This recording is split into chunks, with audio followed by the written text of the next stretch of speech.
Ang silid ay puno ng tao. Isang malambot at ginintuang liwanag ang bumabalot sa paligid at ang musika ay lumulutang sa hangin. Masyadong mahina para sa tunay na pag-uusap, ngunit sapat na malakas upang ulapin ang iyong isip. Nagkukwentuhan ng mga tao, nakangiti, nagkikiskisan ng baso, nakasuot sila ng matatalim na Amerikana at magagarang damit, gumagalaw ng may kumpiyansa na parabang ang party na ito ay isa lamang karaniwang silid sa sarili nilang tahanan. Sa gitna ng pagdiriwang, isang tahimik na figura ang pumasok. Isang matandang lalaki, payak ang suot, ang dahan-dahang lumakad papasok. Malinis ang kanyang mga damit, ngunit walang kapansin-pansin, at ang kanyang presensya ay hindi tugma sa makintab na enerhiya ng silid. Ang pangalan niya ay Santiago. Lumakad siya na parang sanay manatiling hindi napapansin. Isang taong natutong huwag humingi ng espasyo, kundi tahimik na humanap lamang ng isang sulok nito.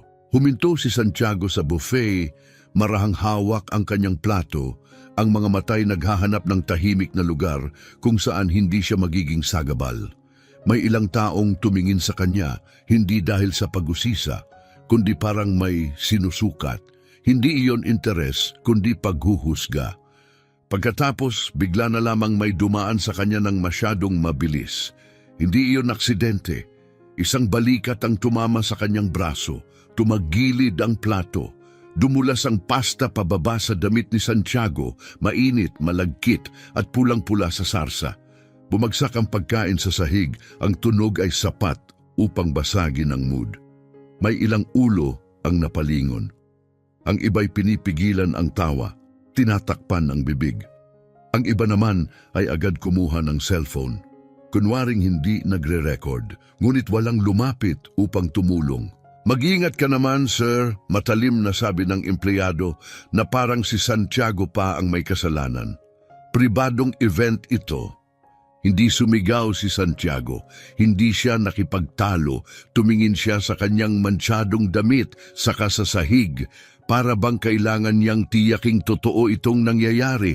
Kumuha siya ng napkin at sinubukang punasan ng kalat sa abot ng makakaya. Inanyayahan po ako. Mahina niyang sabi, kalmado ang boses, hindi depensibo. Para bang naniniwala pa rin siyang may halaga ang pagsasabi ng katotohanan. Inanyayahan, may umalingaw-ngaw mula sa likuran, may halong pangungutya.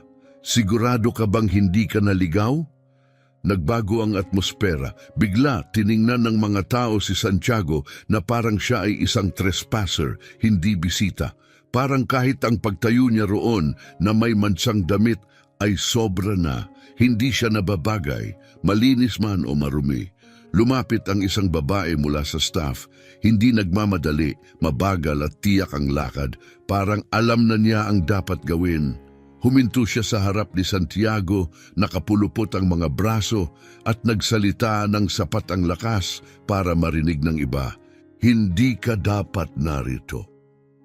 Patuloy ang musika, ngunit ang mga pag-uusap sa paligid ay humina. Hinalo ng mga tao ang kanilang inumin, kunwaring hindi nakikinig, habang nakikinig ng mabuti. Dahan-dahang itinaas ni Santiago ang kanyang mga mata.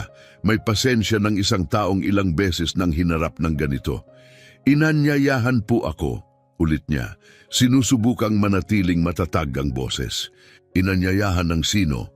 Putol ng babae, hindi siya binigyan ng pagkakataon. Saradong event ito, para lang sa mga empleyado at partners. Hindi ito bukas sa publiko. Bubukas sana ang bibig niya upang magpaliwanag, ngunit may tumawa sa malapit. Baka maling party ang napasukan niya, sabi ng isa na may peking ngiti. Dagdag pa ng iba, Sir, nagtatrabaho ang mga tao rito. Nakagawa ka ng eksena. Ang mga mata ay nakatuon sa kanya, hindi dahil sa pag-aalala, kundi paghuhusga. Walang sigawan, walang malaking reaksyon. Tahimik lamang na hindi pagsang-ayon, mas mabigat pa kaysa sigaw. Sinubukan muli ni Santiago. Binanggit niya ang pangalan ng taong nag-imbita sa kanya, umaasang may makikinig. Ngunit walang pumansin. Kahit ano pa, putol ulit ng babae, na itapon mo ang pagkain, nakaabala ka, kailangan mong umalis.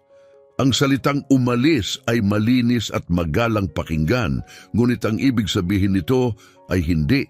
Hindi ito tungkol sa kalat, hindi ito tungkol sa patakaran. Ito ay tungkol sa kanya, isang taong, sa paningin nila, ay hindi talaga nababagay dito. Mahigpit na hinawakan ni Santiago ang maruming napkin, ramdam ang bigat ng mga taon sa kanyang balikat. Marami nang itinuro ang buhay sa kanya, ngunit isa sa pinakamahirap na katotohanan ay ito.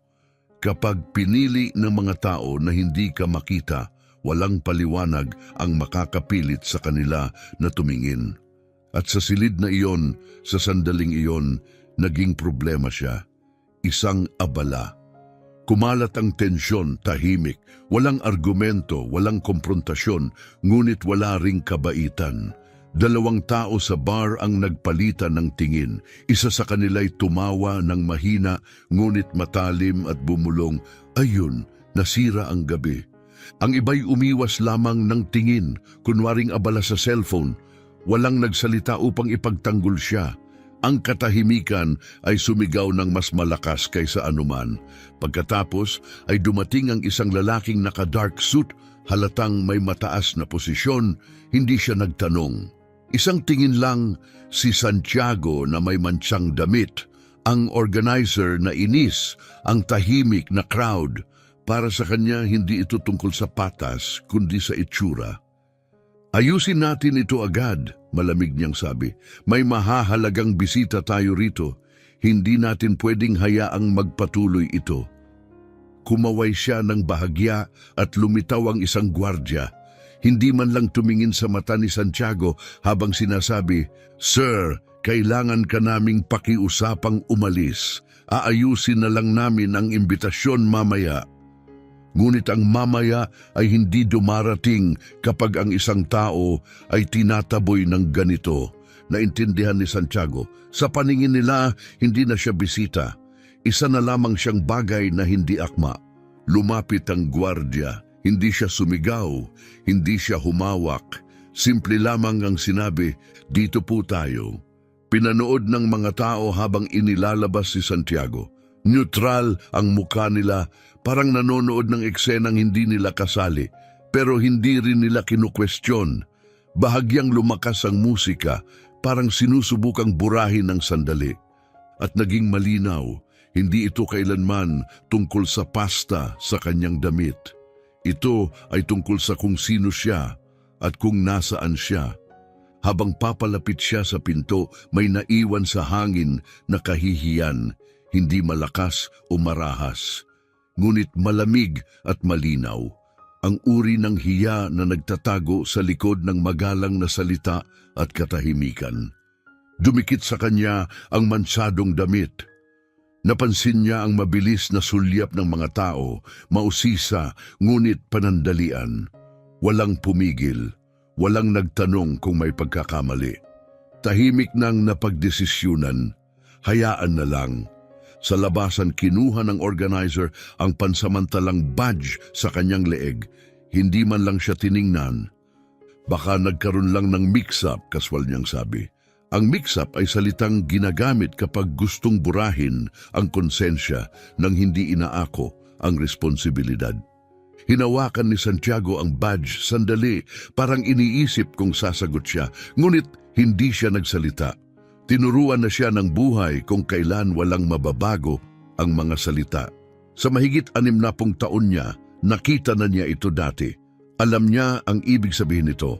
Sumara ang pinto sa likuran niya, pinutol ang musika at tawanan. Sa loob, nagpatuloy ang selebrasyon. Nag-ikot ang mga server na may dalang inumin. Tumawa ang mga tao malapit sa entablado. Nagpatuloy ang party na parang walang nangyari. Ang insidente ay naging isang footnote, madaling kalimutan. Sa labas, inayos ni Santiago ang kanyang damit. Tiningnan niya ang refleksyon niya sa salamin, saka dahan-dahang huminga. Walang galit sa mukha niya, kundi ang pamilyar na halo ng pagod at pag-unawa. Alam niya ang mensaheng ipinadala nang walang nagsasabi, hindi ka nababagay dito. Walang sumigaw nito, hindi na kailangan, at marahil iyon ang mas masakit. Dahil kapag ang pagbubukod ay nakasuot ng pagiging magalang at walang tumututol, hindi na ito nagiging exception, nagiging tuntunin na ito upang tunay na maunawaan kung bakit hindi tumugon si Santiago noong gabing iyon. Kailangan nating bumalik sa uri ng taong siya ay palaging naging, tahimik, mapagmasid, isang lalaking pumapasok sa isang silid at kusang nagiging bahagi ng background. Umuupo siya, nag-oobserba at nagsasalita lamang kapag may tunay siyang mahalagang sasabihin. Hindi ito takot, isa itong nakasanayan. Maaga niyang natutunan sa buhay na ang mga taong mas kaunti ang salita, kadalasan ay mas marami ang naririnig at ang naririnig mo ay mas nagsasabi ng totoo kaysa sa direktang sinasabi ng mga tao. Hindi nagmula si Santiago sa pribilehiyo, nagsimula siyang magtrabaho habang bata pa mula sa pinakailalim. Sa paglipas ng mga taon, unti-unti siyang umangat. Hindi niya kailanman itinuring na mababa ang anumang trabaho. Halos lahat ng uri ng gawain ay nagawa niya. At dahil doon, natutunan niyang igalang ang papel ng bawat tao. Hindi siya naakit sa atensyon o pagkilala. Nakatuon siya sa paglutas ng problema, hindi sa pagiging nakikita. Sa mga meeting, hindi si Santiago ang pinakamalakas ang boses. Tahimik lang siyang nakaupo, nagmamasid.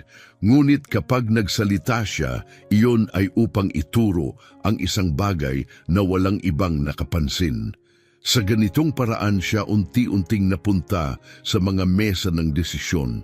Lumalagda ng kontrata, gumagabay sa negosasyon at nakaupo sa mga boardroom. Hindi siya kailanman sumigaw. Kahit tumanda siya, nanatili siyang pareho. Payak ang damit, kalmado ang mga mata at tindig na nagsasalita ng tahimik na kumpiyansa. Hindi siya interesado sa mamahaling relo o pampublikong papuri. Para kay Santiago, hindi kailanman layunin ang estado. Dumarating lamang ito kapag nakatuon ka sa paggawa ng mahalaga. Ang mga tunay na nakakakilala sa kanya ay nakakaunawa. Matalas siya sa numero, marunong sa tao at bihasa sa pagbabasa ng tamang timing. Alam niya kung kailan magsasalita at kailan mananatiling tahimik. Kaya noong gabing iyon sa party, hindi aksidente ang kanyang presensya. Hindi siya naligaw, hindi siya napunta sa maling gusali. Ang ganitong uri ng lugar, ang mga tahimik na laro ng hierarchy at control, hindi ito bago sa kanya. Hindi niya kailangang patunayan ang sarili. Habang ang iba ay nagsasalita ng malakas upang humingi ng pansin, mas gusto ni Santiago ang tahimik na pagmasid. Doon niya napapansin ang mga bagay na madalas hindi nakikita ng iba. Nakakatawa dahil ang paraan niya ng pagdadala sa sarili kalmado at hindi mapagpanggap. Ang dahilan kung bakit minamaliit siya ng iba.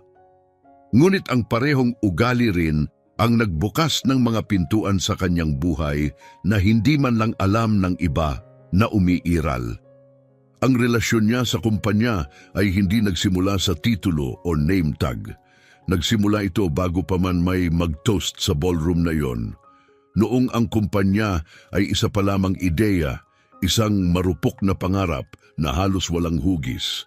Si Santiago ang unang naniwala rito. Wala siya sa mga press photo, hindi siya nagpapadala ng magagarbong email.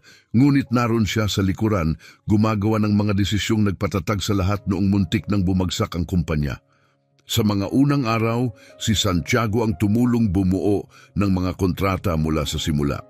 Siya ang nagpakilala sa mga founder, sa mga partner na mas nagtitiwala sa kanyang salita kaysa sa anumang makintab na pitch. Nang naging mahirap ang lahat, naglabas siya ng sarili niyang pera sa panahong walang ibang mangangahas. Ngunit hindi siya humingi ng kredito, ayaw niya ng malaking titulo o marangyang opisina. Mas gusto niya ang anino nagbibigay ng payo kapag hinihingi at pumapasok lamang kapag kailangan. Habang lumalaki ang kumpanya, dumating ang mga bagong mukha. Ang mga lumang pangalan ay unti-unting nawala. Ngunit hindi ito ikinabahala ni Santiago. Alam niya ang ginawa niya at alam niya ang kahulugan ng ambag niya. May mga dokumento, kontrata, legal na detalye, marami na ang nakalimot na dumaan sa kanyang mga kamay. Tahimik ang koneksyon niya sa negosyo, ngunit hindi matitinag. Noong gabing iyon, hindi siya naroon para sa selebrasyon. Hindi rin iyon tungkol sa nostalgia. Inanyayahan siya upang masaksihan ang pagpirma ng isang malaking kasunduan, isang deal na magbabago sa kinabukasan ng kumpanya. Isang kontratang mataas ang panganib at ang presensya niya ay hindi opsyonal. Mahalaga ito. Kahit karamihan sa mga tao roon ay hindi alam. Habang tahimik siyang nakatayo, tinatrato na parang estranghero, pinagmamasdan niya ang mga taong ngayon ay namumuno sa kumpanyang tinulungan niyang hubugin. Pinapansin niya ang kanilang ekspresyon, tono at kung paano nila tratuhin ang iba. At kahit nakita nila siya bilang outsider noong gabing iyon, alam niyang hindi magtatapos ang gabi sa paraan ng pagsisimula nito. Hindi dahil gusto niya ng paghihiganti, kundi dahil ang katotohanan ay may paraan upang dumating sa tamang sandali. Sa loob lumakas ang musika, gumaan ang mood, muling nagkiskisan ang mga baso, naglakad ang mga executive na parang siguradong sila ang may kontrol. Ang kontratang pipirmahan ay ipinagdiriwang na parang tapos na. Isang multi-million-dollar na kasunduan, isa itong deal na maaaring mag-angat sa kumpanya, magdala ng malalaking investment at magbukas ng napakalalaking bonus para sa mga nasa taas. May isang direktor na bumulong na formalidad na lang ito. May isa pang tumawa, tinawag ang party na victory lap bago pa man dumampi ang panulat sa papel. Walang stress, walang pag-aalinlangan, lahat ay naniniwalang tapos na. Ngunit ang hindi nila napansin o piniling balewalain ay hindi pa kumpleto ang papeles. May isang mahalagang pirma pa ang nawawala, isang huling approval na nakatali sa isang partikular na clause sa kasunduan, isang detalye na nakatago sa malalim na bahagi ng kontrata, kilala ng iilan, naaalala ng mas kaunti pa. Isang assistant medyo kinakabahan ang muling tumingin sa relo. Mahinahon niyang tinanong kung dumating na ba ang taong responsable para sa huling sign-off. May sumagot ng malabo, darating din siya. At tulad noon natapos ang usapan, tinabunan ng musika ang pag-aalala. Nagpatuloy ang selebrasyon, sapagkat sino ba ang mag-aakalang ang isang napakahalagang tao ay naiwan sa labas. Sa labas, tinapos ni Santiago ang pag-ayos sa kanyang damit. Kalmado ang galaw niya, walang pait sa kanyang mukha. Tumingin siya sa salamin ng pintuan, pinagmamasdan ng mga tao sa loob na naniniwalang ang lahat ay naaayon sa plano. Ang hindi nila alam, ang hindi nila nauunawaan, ay nakasalalay pa rin ang kanilang kinabukasan sa mismong lalaking kanilang pinalayas. Nagpapatuloy ang selebrasyon, ngunit may isang mahalagang bagay na hindi pa dumarating sa pangunahing mesa. Hindi naman nagkakagulo ang silid, ngunit may bahagyang pagbabago, isang shift sa hangin. Patuloy ang musika, patuloy ang liwanag, ngunit humihina ang enerhiya. Unti-unting nawawala ang ritmo ng mga usapan. Sa gitnang mesa, isang investor ang tahimik na nagbabasa ng kontrata. Mas nagiging seryoso ang kanyang mukha habang sinusuri ang bawat pahina, binabasa ang bawat clause ng mas maingat. Pagkatapos, bigla siyang huminto. Napako ang tingin niya sa isang bakanting linya sa ibaba ng dokumento. May kulang na pirma. Inangat niya ang kanyang tingin at sa isang kalmadong boses na tumagos sa ingay ng paligid, nagtanong, "At nasaan si Ginoong Santiago?" Bumagsak ang tanong na parang may bigat. Ang pangalan ay pamilyar sa iilan, ngunit tila kakaiba sa iba. May ilang executive ang nagtinginan, Hindi sigurado, nagkibit balikat sa isa't isa. Isa sa kanila ang agad sumagot. Masyadong mabilis, sinasabing kontrolado ang lahat. Ngunit hindi ito binitawan ng investor. Inulit niya ang tanong, mas diretso ngayon. Kailangan ko siyang makausap bago ako pumirma. Nasaan siya? Isang katahimikan ang nagsimulang gumapang sa buong silid. Walang panik, walang sigawan, ngunit lumalaking pagkailang. Nagtinginan ng mga staff na may pag-aalala. Isang assistant ang kinakabahang nag-scroll sa kanyang mga mensahe. May isa pang empleyado ang tahimik na lumabas, ramdam na may mali. Ang pangalang Santiago ay nagsimulang lumutang sa pagitan ng mga usapan, ngunit hindi pa ito nagdurugtong. May ilang nakakaalala ng isang matandang lalaking nakita kanina. Ang iba'y nakakunot noo. Nagtataka kung bakit ngayon lang naging mahalaga ang detalyeng ito. Unti-unting humihina ang kumpiyansang pumuno sa silid buong gabi. Walang alarm, tanging nakakabahalang pagkaunawa na may isang mahalagang tao ang nawawala. Nanatiling nakaupo ang investor, nakapulupot ang mga braso, hindi galit. Naghihintay lamang, may tahimik na autoridad. Nagpapatuloy ang party, ngunit wala ng tunay na nagdiriwang. Ang dating kumpiyansa ay naging suspense at pagkatapos may isang taong halos pabulong na nagtanong ng tanong na matagal nang iniiwasan ng lahat. Yung lalaking pinaalis kanina, siya ba yun? Siya ba si Ginoong Santiago? Hindi biglang dumating ang katahimikan.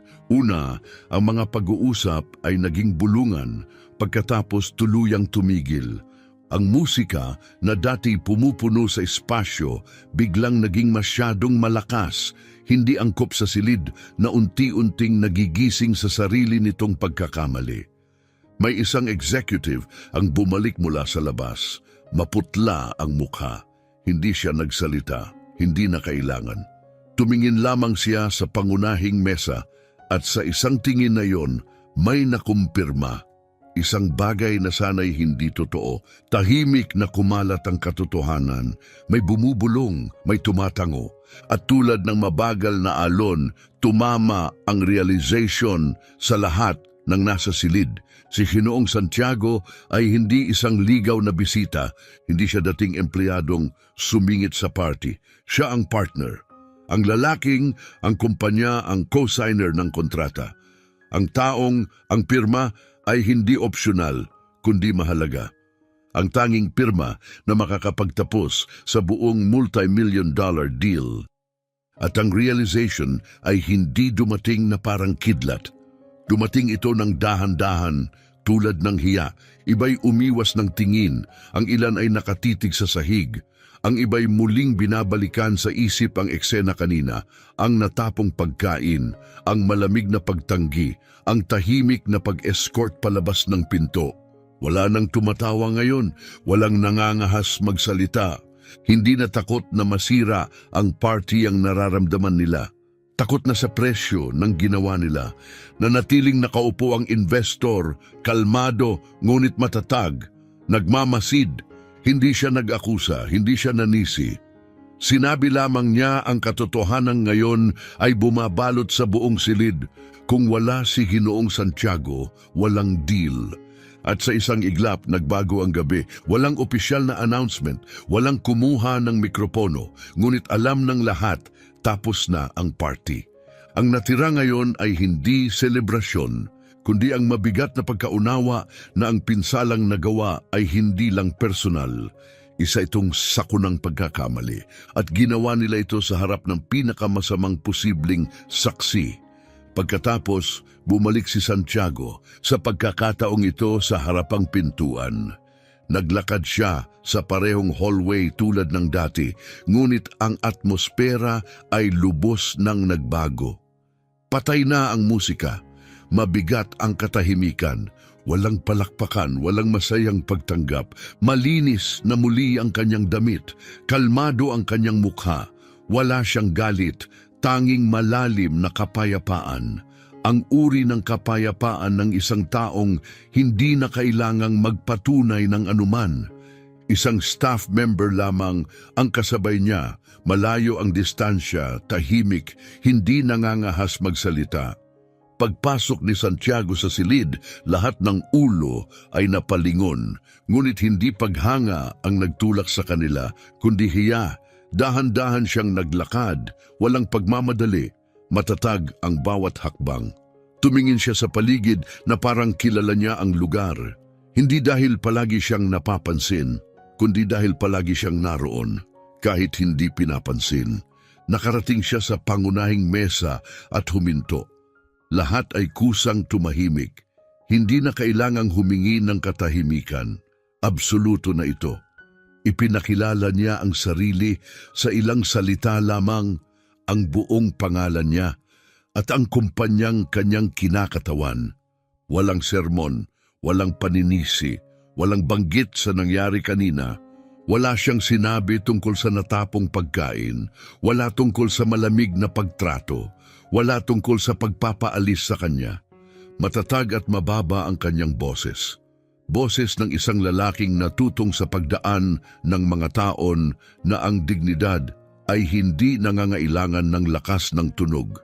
Sinubukan ng ilang executive na salubungin ang kanyang tingin, ngunit hindi nila kaya. Ang iba'y bumuka ang bibig upang humingi ng tawad, ngunit walang lumabas na salita. Tahimik na nakinig si Santiago, matiyaga, ngunit hindi nagbago ang kanyang mukha. Hindi na niya kailangang sabihin ang alam na ng lahat. Ang presensya niya lamang, kalmado at matatag, ay sapat upang ibunyag ang lahat. Ang pagkakaiba sa kung sino ang inakala nilang siya at kung sino siya talaga ay hindi na maikakaila. At sa sandaling iyon, si Santiago ay hindi lamang bisita o partner. Siya ang lalaking may hawak ng huling desisyon. Hindi na muling magpapatuloy ang party. Hindi na ito maaari. Patay ang musika. Ang mood ay lumampas na sa puntong maibabalik. Nananatiling nakatayo si Santiago, matatag sa kanyang lugar, muling inaangkin ang espasyong palagi namang kanya, kahit hindi ito nakita ng iba. At sa buong pangyayari, hindi man lang niya minsang itinaas ang kanyang boses. Naghintay si Santiago hanggang ang bawat mata ay nasa kanya. Pagkatapos, dala ang parehong tahimik na presensya na mayroon siya noong unang pumasok siya sa bulwagan, nagsimula siyang magsalita. Matatag ang kanyang boses, hindi malakas, hindi malamig, kundi kalmado lamang. Sinabi niyang dumating siya ng mas maaga, na napagkamalan siyang isang taong hindi kabilang doon, na siya ay pinahiya sa harap ng lahat habang nanonood ang mga empleyado at bisita. Hindi siya gumamit ng mabibigat na salita. Hindi siya nagturo ng daliri o nagbanggit ng pangalan. Ikinuwento lamang niya ang nangyari, hakbang-hakbang, tulad ng pag-usad nito. Habang lumulubog ang kanyang mga salita sa silid, may ilang tao ang nanigas. Ang iba naman ay yumuko, hindi kayang salubungin ang kanyang tingin. Isang bagay ang malinaw kay Santiago, hindi siya narito upang gumawa ng eksena o humingi ng paghihiganti. Ngunit hindi rin niya kayang magkunwaring walang nangyari, sapagkat ang nangyari ay hindi lamang simpleng kalituhan. May mas malalim itong ibinunyag. Ipinakita nito kung paano tratuhin ang mga tao kapag tila wala silang kapangyarihan, kapag wala silang titulo, badge o tamang suit. Kapag hindi sila mukhang mahalaga. At dahil doon, sabi niya, hindi siya makakapagpatuloy sa pagpirma ng kontrata. Hindi ngayong gabi. Walang ultimatum, walang pagbabanta. Isang malinaw at tahimik na desisyon lamang. At sa katahimikang iyon, mas mabigat pa kaysa anumang sigaw. Ang kanyang mga salita ay tumama ng mas matindi kaysa anumang akusasyon. Isang executive ang sumubok magsalita, subukang pagaanin ang lahat sa pagsasabing ito ay isang hindi pagkakaunawaan. Ngunit hindi nakipagtalo si Santiago. Simple lamang ang sagot niya. Ang integridad, hindi dahilan, ang bumubuo ng mapagkakatiwalaang kapaligiran. At sa isang iglap, nagbago ang buong mood. Kumalat ang balita sa silid ng mas mabilis pa kaysa anumang anunsyo.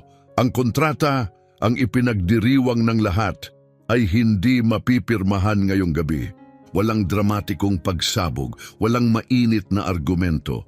Isang tahimik na desisyon lamang, ngunit may bigat na hindi maikakaila.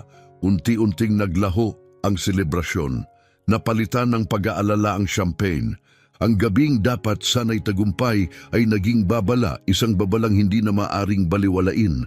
Nagsimulang umalis ang mga bisita, tahimik at mas maaga kaysa plano. Hindi na bumalik ang musika, hindi na rin ang tawanan. At kahit walang sumabog sa sandaling iyon, may nabasag. Ramdam ito ng lahat. Pagkatapos dumating ang mga epekto, hindi sa chismis, kundi sa mga aksyon. Nagsimula ang kumpanya ng sunod-sunod na internal audits at pagsusuri. Isang uri ng malalim, matagal nang dapat gawin na pagninilay na hindi na maaaring ipagpaliban. Ang mga taong dating gumagalaw ng walang tanong ay nagsimulang mawalan ng pundasyon. Ang iba naman na hindi na kayang bigyang katwiran ang kanilang posisyon kapag nahulog ang maskara, ay bumaba sa kanilang tungkulin. Walang pampublikong paghahanap ng masisisi. Walang dramatikong pagtanggal. Mga malinaw na pagbabago lamang na nagpapakita ng isang katotohanan, may kapalit ang pagkakamali. Hindi sinundan ni Santiago ang nangyari pagkatapos. Hindi siya nag-post sa social media. Hindi siya nagbigay ng pahayag sa press. Bumalik lamang siya sa kanyang buhay. Dala ang parehong tahimik na paninindigan na mayroon siya nang dumating siya noong gabing iyon. Walang pangangailangan ng atensyon. Walang interes na gawing headline ang pangyayari. Na iparating na ang kanyang mensahe, nakapagsalita na ang kanyang kilos, at para sa lahat ng naroon, nananatili ang aral, nakaukit hindi sa talumpati, kundi sa katahimikang sumunod. Ang respeto ay hindi pabor. Hindi ito nakukuha dahil sa itsura, edad o yaman.